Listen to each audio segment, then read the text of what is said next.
Good evening, everyone. Thanks for giving up a little bit of daylight to come and talk about financial aid with all of us. So what exactly is financial aid? We are starting to get a lot of emails and questions and say, hey, you gave me student loans and we don't consider that financial aid.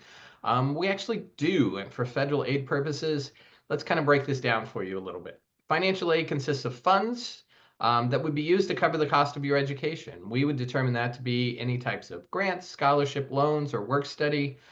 Those scholarships could be from Stony Brook, they could be from an academic unit on campus, or they could come from a local Rotary, a local charitable organization that is providing scholarships to you.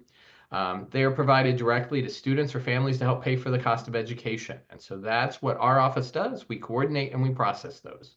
These typically fall into two major types. One, it would be gift aid. These are scholarships and grants. These are what you don't have to pay back. Self-help aid would be loans or any employment opportunities that may be there. When you are applying for financial aid, we have a variety of different sources. When we think of federal financial aid, we think of filling out the FAFSA and qualifying for that. When we think about state financial aid, we think of filling out a TAP application or an Excelsior application with HESC. We'll go into greater detail about those.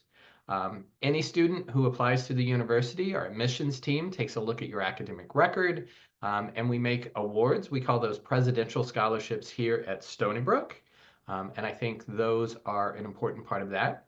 There are private sources, like I talked about earlier, Rotary organizations, charitable groups. We see some students who bring in a lot of private scholarships. Sometimes private scholarships are really kind of one-time funds. A student is graduating and we want to support a high school student.